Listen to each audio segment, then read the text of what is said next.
This is a podcast from the British Library.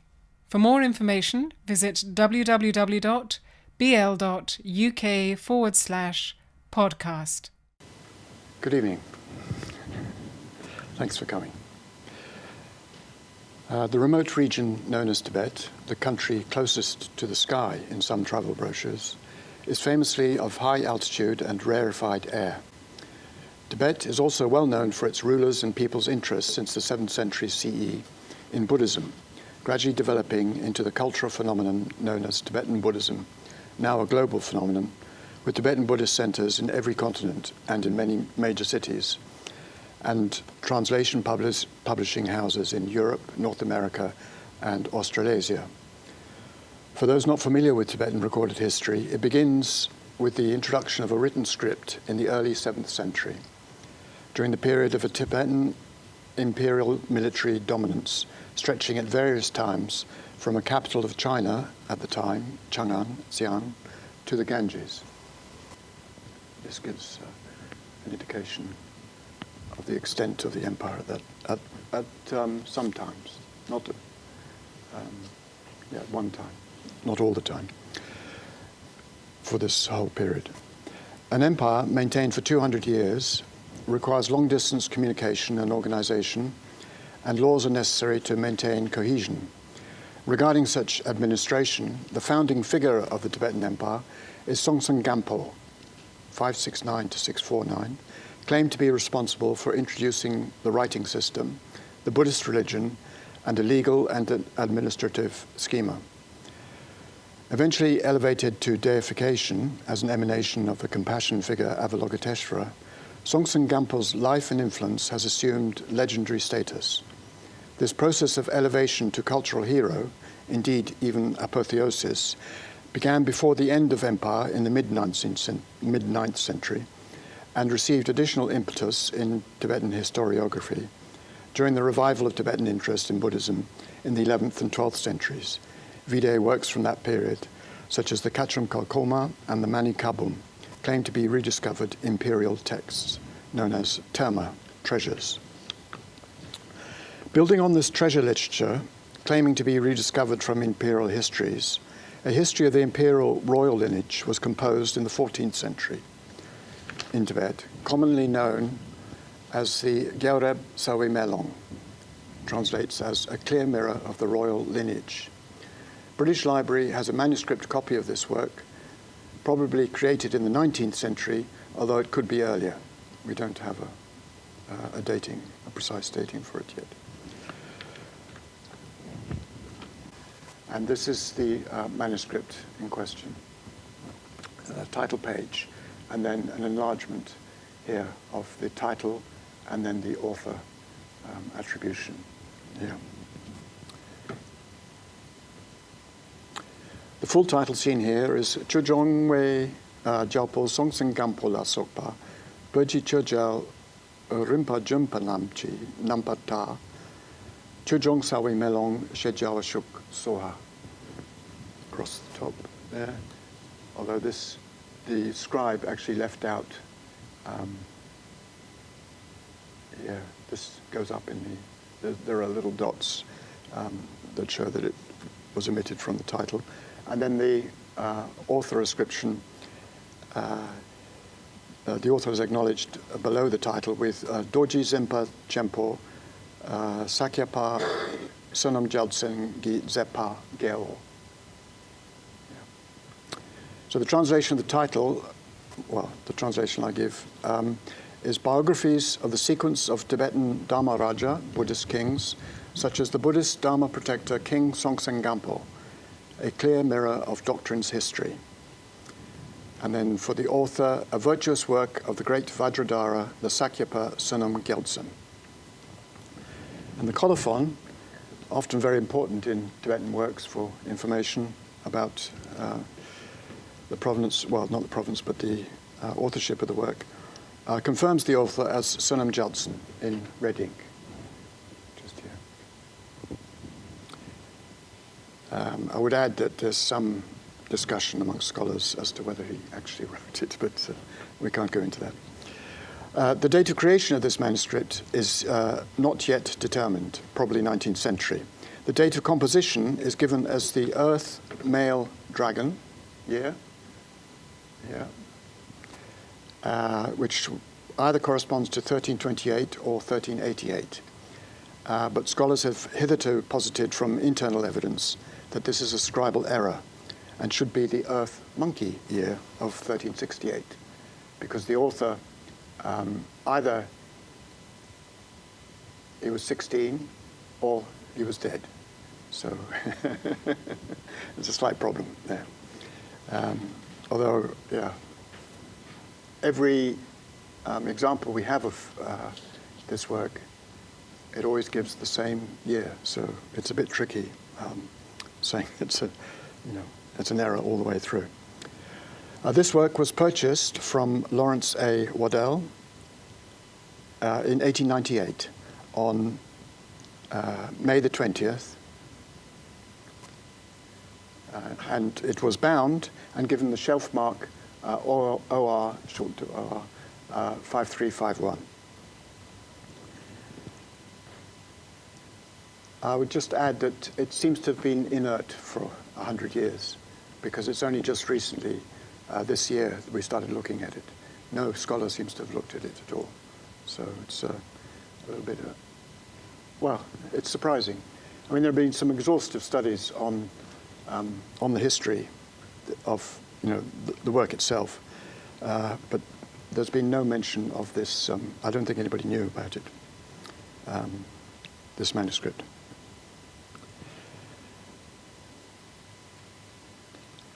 And so it was purchased from Waddell, and we have here the receipt for it. We do not know how much this work was valued at in the purchase, but we can see from the British Museum acquisition record that 51 texts, a mixture of xylographs and manuscripts, were purchased for a total of £47. £47 depends how you take it, but in 1898, in today's, well, in 2016's terms, it's something like £5,000. So roughly £100 per text on average. Most of the texts I've gone through, we have, the titles of them, are religious, actually. This is the only historical history that there is there. Waddell may have sent the works back to London for sale through the agent, Henry S. King Bank, you can see up there, which was later subsumed into Lloyd's Bank in 1923, rather than being present at the sale. And I'd just like to say thanks to Jessica Gregory and Burkhard Kessel for gaining that information. And that's a picture in the National Gallery of, that the National Gallery has of Waddell. As to the earlier provenance of the text, before Waddell, there is as yet no indication from whom Waddell received the text, although it is worth noting that in the preface dated London 1894 for his Buddhism of Tibet, or Lamaism, published in 1896, Waddell thanks Shedra Shape, one of the Tibetan governors of Lhasa, who supplied some useful information and a few manuscripts. So that may refer to the person Waddell received the manuscript from.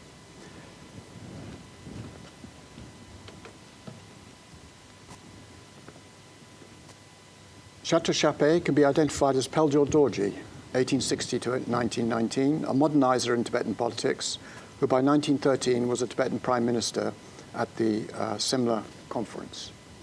You can actually see him. Just, gone. Just there as well. That's Sir Charles Bell, who he was quite friendly with. Indeed, it was Peljor Dorji who gave Sir Charles Bell his first copy of the Blue Annals, now in the Liverpool Museum. Waddell met Peljor in 1993 at trade negotiations in Darjeeling.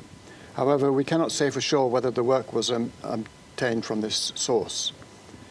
Waddell probably acquired the text while stationed as medical officer in the Darjeeling area when he was there from 1888 to 1895.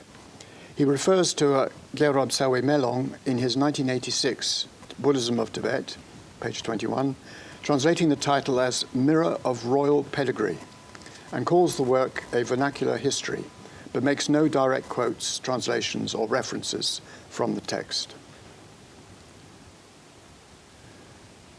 So the manuscript now in the British Library is 47 centimetres long by 7 centimetres wide, on average. It does vary quite a bit. Of course, the harsh lines of photographs makes it look more rectangular than it really is. And I've just given a couple of pages, sample pages, to show. It was originally 119 folios long, but folios 18 and 19 are missing. So there is some discrepancy between the Tibetan original folio numbers, which these are both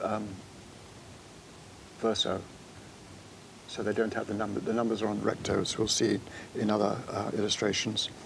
And the Arabic numerals penciled in by a librarian in 1900. They don't actually show up in they'd be on the other side of this. Sorry? This is just Tibetan paper, yeah. Fabricated paper, yes. Handmade paper. Yeah. Pardon? I think I'm not sure what the material is. It would have to be analysed, but it's made from plants, usually. Yeah. Pages usually have 7 lines of script in black ink with red ink margins and occasional use of red ink for names. You can see there's a chapter beginning there. There's a name of a Buddha, Sangya. There's a name of a book, a sutra, and there's a name of a deity as well. So in other words, for words thought to be particularly important. There are no illustrations, but there are 2 stamp imprints on folio 104 verso, which I've enlarged there. Unfortunately, the seals have not yet been identified as to whether they refer to a particular person, a monastery, or an administrative position. One presumes the seals indicate ownership of the text. If the seals were placed there as markers of a particular passage, then that passage is on the consecration of Samya Temple in the 8th century. But I think I can't see why that would have been placed there. It may actually, the seals may belong to Pelgio Dorji, when you think about it. If it was him that gave, but I've yet to find, I've been trawling through hundreds of seal illustrations, and yet to find his seal, his family seal or his administrative seal. So if anybody has any ideas about what the seals, please do let me know. Regarding the author of the work, the name given on the title page as Sonam Gyaltsen, also known as Lama Dampa, refers to an important Sakya Lama born in 1312, who for the years 1344 to 1348 was the abbot throneholder for the Sakya monastery in west-central Tibet, appointed by a representative of the Yuan court. Subsequently, he seems to have maintained a low profile after 1348 as a monk and writer, although he did effect repairs to Samya Monastery. Notably, he was the primary religious teacher for Tai Situ Changchub Gyaltsen, 1302 to 1364, who from 1354 to 1364 assumed a strong governing role in Tibet under the Mongol Yuan dynasty, and was credited by the 5th Dalai Lama with establishing, this is Changchub Gyaltsen, a 15-point legal code in Tibet, and thus was responsible for an agreeable period in Tibetan history when an old woman could carry gold. This is the expression here. In the kingdom, the royal law, an old woman carrying gold. It was like an old woman carrying gold. In other words, a very weak member of society could safely carry a precious substance because of the secular laws. Sonam Gyaltsen's work, in its account of royal lineages, does address some aspects of legal history, which I propose to look at. The structure of the work is divided into 18 chapters, of which the lion's share is chapters 2, 4 to 7, and 9 to 17, give a narrative of the life of Songtsen Gampo, the first Tibetan emperor. In fact, most of the book is about the first Tibetan emperor. A primary tale of the legal excerpts is the development of Tibetan writing, ascribed to Songtsen Gampo's initiative given in Chapter 10. The narrative is that from the use of writing, laws were created in accord with the newly adopted Buddhist religion and its 10 virtues. And so the section which appears on these folios, I'll just read my translation of it. Then, because there was no written language in Tibet with which to create royal laws based on the 10 religious virtues, in order to propagate the 5 desirable objects, to distribute gifts to everyone, and to impart religious precepts to his subjects, Songtsen Gampo dispatched 7 clever ministers to India to learn a script. However, they returned, having encountered 3 kinds of demons at the border. Next, the son of Tomi Anu, known as Tomi Sambota, who was perceptive, clever, and had many good qualities, was sent to India, carrying a quantity of gold with him in order to learn a script. There, having gone south to India, the minister heard about an expert in the written language, the Brahmin, Lichin, the Tibetan translation, Lichin. He went to meet the Brahmin and reverently offered his respects to him and said, "You are the class of gods, being the most miraculous and abounding in compassion. Since you are endowed with qualities, you have been born as a Brahmin.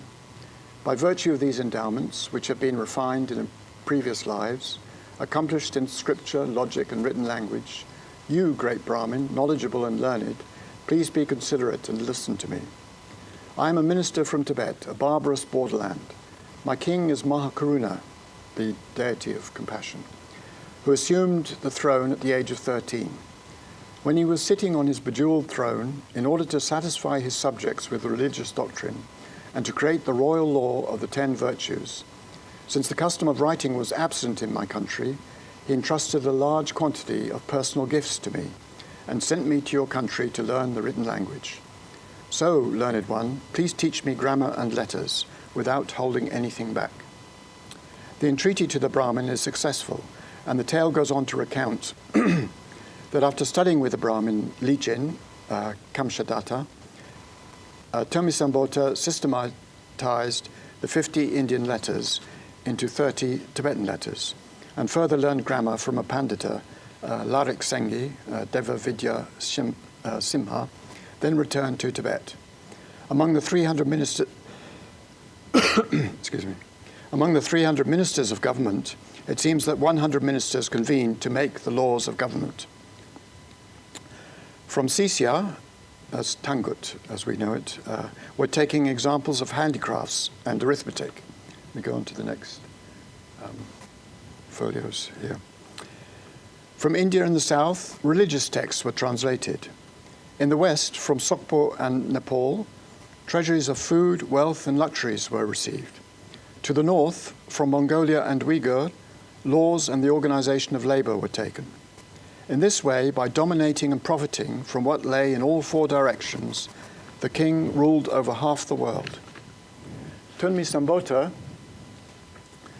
Garang, Driseru Gongtun, and Nyangtri Zangtun, and others, all ministers, amounting to 100 ministers in all, leveled differences between them, and in accordance with the king's orders, the laws of the 10 virtues were established.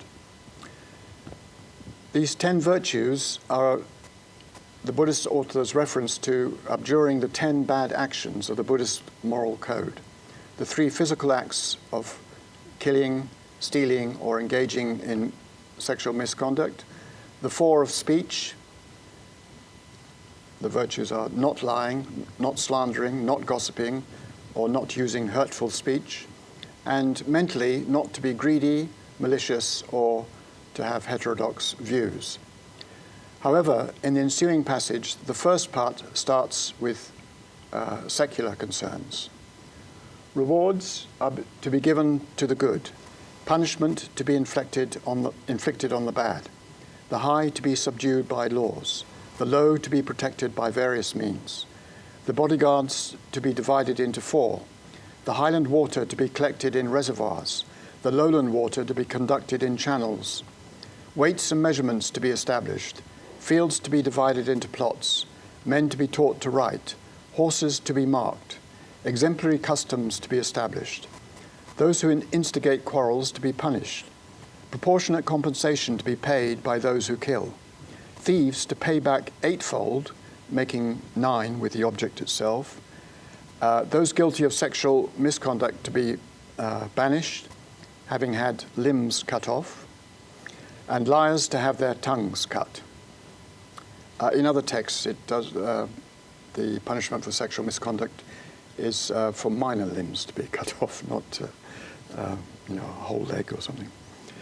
Here in the latter part, we see a bedrock of the medieval Tibetan punishment system, that murder and manslaughter are to be settled by appropriate compensation, according to social status, more compensation for the higher status of the victim. That thieving is punished by repaying multiples of the value of the item stolen, and that sexual misconduct is punished by chopping off minor limbs. Liars have their tongues cut. The passage continues with a listing of virtuous manners and behavior. Further, after seeking refuge in the 3 jewels, act with faith and devotion. To repay the kindness of one's parents, treat them with respect. Do not reject benefactors, one's paternal uncles and elders, but repay them well. Do not quarrel with nobles and members of the upper classes, but yield and follow their noble works and deeds. Concentrate on religion and its texts so as to understand their meaning. Have faith in the law of karma, avoid completely the non-virtues, help friends and neighbors, and do not harbor malicious thoughts towards them. Be honest and bear witness to one's thoughts. Consume food and alcohol appropriately and act modestly. Repay debts on time. Do not be dishonest with weights and measures. Do not enter into reflection on matters to which one has not been appointed or commissioned. Do not listen to advice given by women.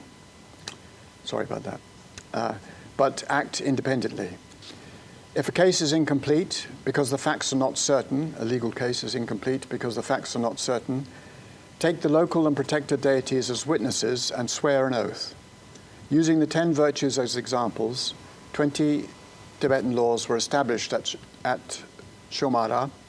The seals of the kings and ministers were affixed, and they were promoted widely, like the light of the sun and moon. It's worth noting that elsewhere, Songtsen Gampo is credited with introducing the oath-taking system to try and negate the possibility of lying, to attempt to ensure the truthfulness of evidence and pleas. So here's another illustration from a British Library manuscript, xylograph actually. It's been coloured in, though. It's from a different text than Manikabum. Round about the same period, possibly earlier, that it was originally composed. The xylograph is quite a bit later. The imperial legal context in Tibet in the 7th century is also entwined with the marriage negotiations Songtsen Gampo undertook through his minister, Gar, with first the King of Nepal and then the Emperor of China for one of their daughters. He had several wives. Firstly, recounted in chapter 12, the minister Gar proceeds to Kathmandu and in the initial matrimonial negotiations offers gifts, only to be rebuked with a condition for agreement. The King of Nepal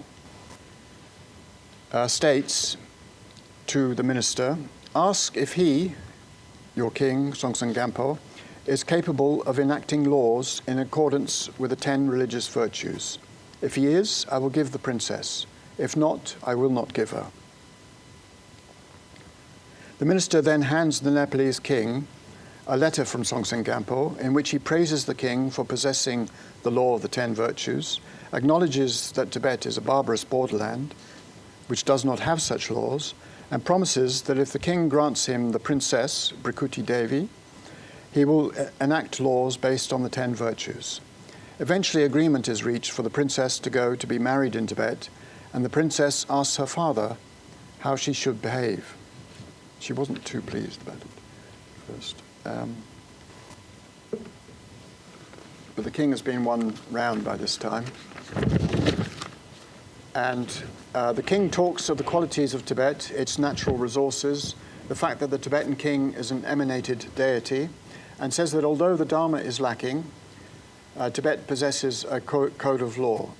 The king is a god and his retinue are bodhisattvas. Although he does not have the holy doctrine, there are royal laws. The work goes on in the 13th chapter. The same minister, Ga, goes to China to negotiate with the Emperor Taizong of the Tang dynasty for a princess of his family clan, Princess Wencheng, known in Tibetan as Kongzhou. After the initial preliminaries, the emperor asks Ga whether Songtsen Gampo is capable of enacting royal law based on the 10 virtues. So we have marriage negotiations with the Emperor of China. And the minister says, the emperor asks the minister, when you return to your country, ask your king whether he can establish laws endowed with the 10 virtues. If he can, I will give my daughter. If not, I will not give her, he said. Ga assures the emperor that this will be done. However, there are 4 other ministers from neighboring kingdoms also acting as suitors for the princess, and it is only after a series of tests that Ga wins over the other suitors. The king then, the emperor of China, then agrees to send the princess to Tibet, telling her of the great qualities of Tibet and of its king. There's a sort of duplication going on here. And quite a bit of the language is very similar in parts. He is a skillful and compassionate king. He rejects the non-virtues and observes the laws of the 10 virtues. Thus we see claims made, albeit in the 14th century, that having laws based on the Buddhist 10 virtues was important for the courts of 3 major Asian societies in the early 7th century. With regard to punishments and the problem of compatibility between harsh punishment and a Buddhist ruler, there is offered the well-known parable of the 2 Khotanese monks in chapter 16. And it's quite a lengthy, it's a well-known story. Then the king, Songtsen Gampo, in order to make his subjects observe the laws of the 10 virtues, created a law court of fear and horror. He proclaimed that those harming the Buddhist doctrine or disobeying the Tibetan law would be punished. Then he created apparitions, non-humans who were bound, beaten, had their eyes removed and limbs cut off, and so on. Although these things were not real, it terrified the people. In this way, he established the laws of the 10 virtues. At that time, there were 2 novice monks in Changramukpo in Khotan, known as Liu in Tibetan. For 8 years, they had tried to propitiate Arya Manjushri without success. Then a voice came from the sky. Novice monks, between you 2 and Manjushri, there is no karma bond, which is why it is hard for you to accomplish spiritual powers. Your deity is Avalokiteshvara, in Tibetan, Chenrezig. That deity is now residing in the snow land of Tibet, where he has emanated as the king. Go there and pay your respects to the king. It was a disembodied prophecy, just the voice from the sky. On hearing this, the novice monks' hair stood on end. Without concern for their own safety, they took provisions of flour and went to Tibet. There they arrived at a precipitous valley at Tulung, near Lhasa. Along the river bank, they saw corpses without heads, many without eyes, and some that had been eaten by dogs. Then the 2 novice monks began to have doubts. They asked a Tibetan man where the king was staying and why the corpses were there. The man told them that the king was in Lhasa, and that the corpses were people who had broken the laws and who the king had punished. The 2 monks became skeptical. They thought that Avalokiteshvara must be a devil, having killed all those people. So they decided to turn back. So Songtsen Gampo, apparently through clairvoyance, realizes the monks have left and sends a minister to bring them back. After they have recounted their reason for leaving was their fear and disappointment, the tale continues. quite a bit further on. The king gave them both food and drink. They've come back to Lhasa. He took off his turban and revealed the face of Amitabha.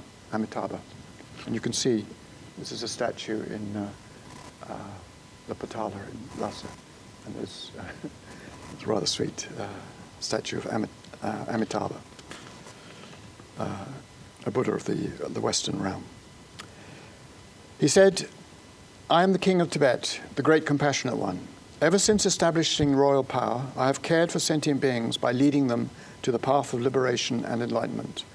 I have not harmed any of them, even with so much as a pinprick. Since the Tibetan people are descendants of a monkey and a rock demon," this is part of the legend of their origins, "I have created powerful apparitions. Clicking his fingers, the corpses disappeared like a fading rainbow. Then the two novice monks regained their faith and trust in the king." So the obvious conundrum of being a Buddhist avatar apparently dedicated to non-harm, yet also being an imperial ruler responsible for violent punishments of criminals, is explained as being an illusionary exemplar to tame the lawless populations. This conundrum is not unfamiliar in other religious cultures, where a deified figure is seen as both loving and yet fiercely retributive. In chapter 17, the passing of Songtsen Gampo and his queen is recounted, merging miraculously as light into an Avalokiteshvara statue, and subsequent rulers are treated in the final chapter, chapter 18.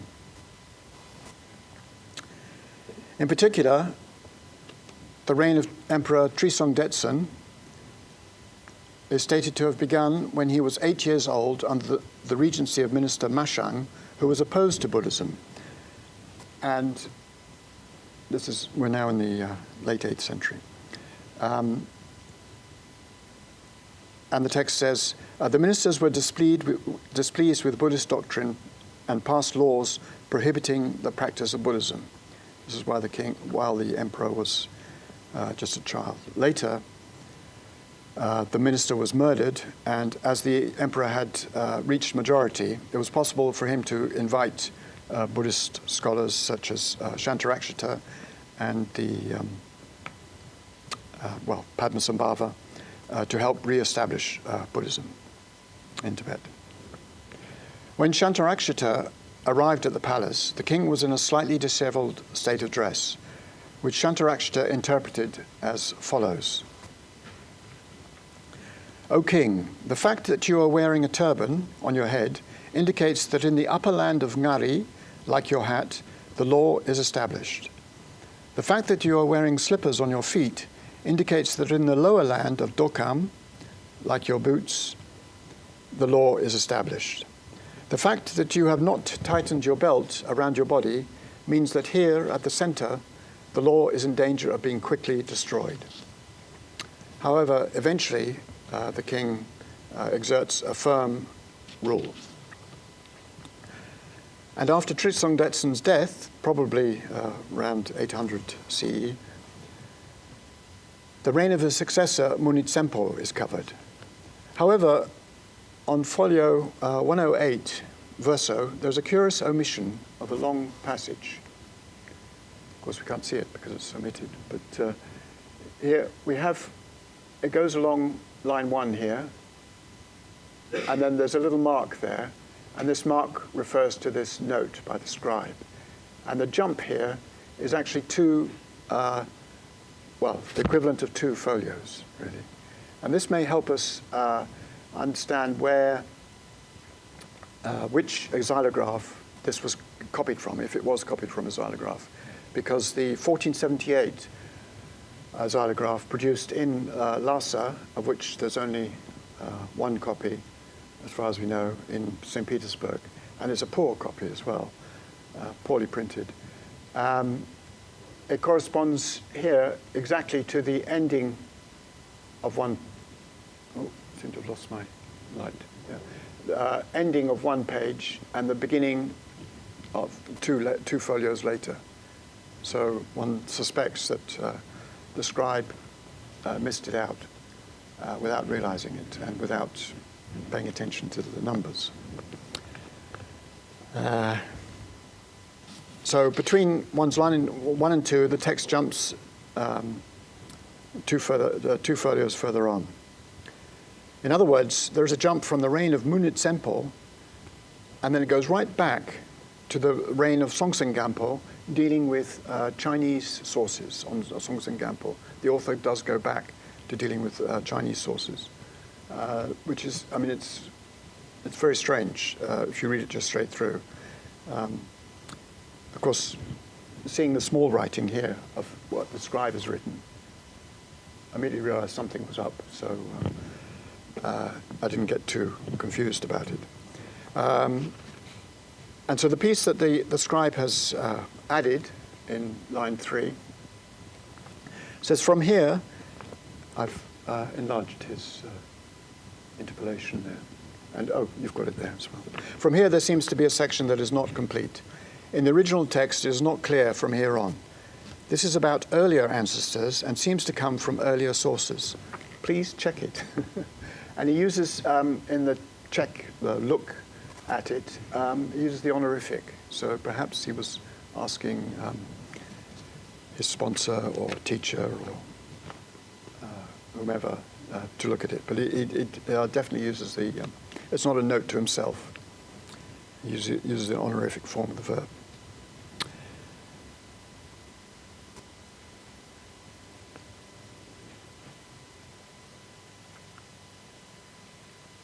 So the only, yes, well, it does seem that this may be a copy from their 1478 xylograph. The only other xylograph edition we have generally is the Derge print from East Tibet, made in 1750, between 1750 and 1760,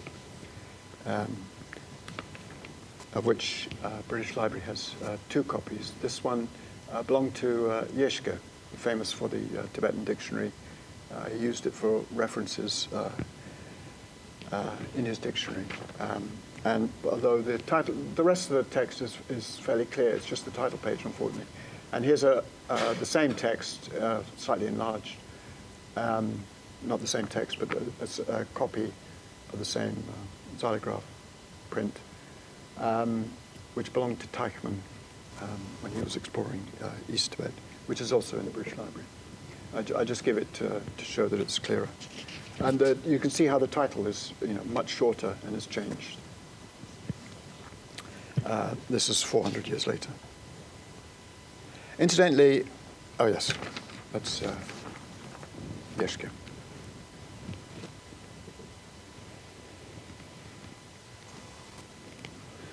So the Gyal manuscript continues to the reign of the overtly Buddhist emperor Rinpoche, Tride Songtsen, who reigned from 1850 to 836.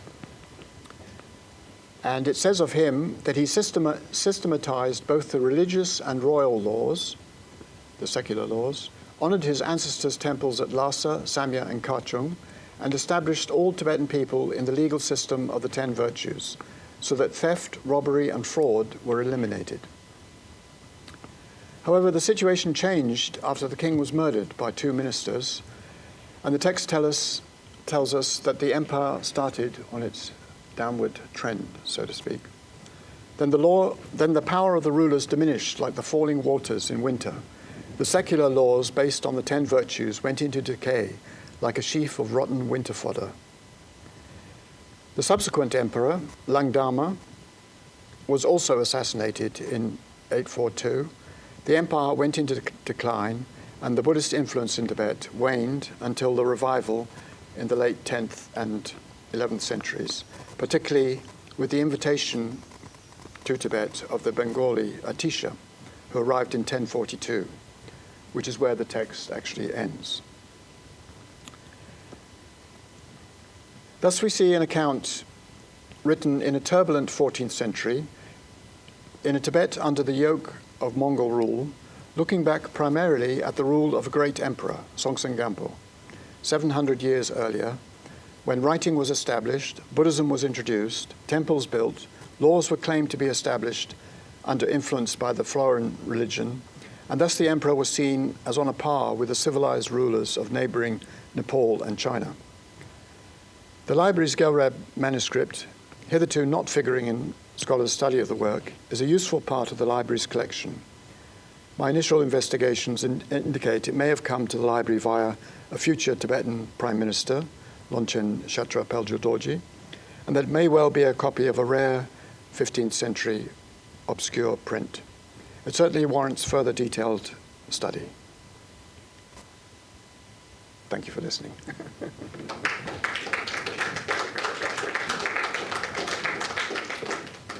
You've been listening to a British Library podcast.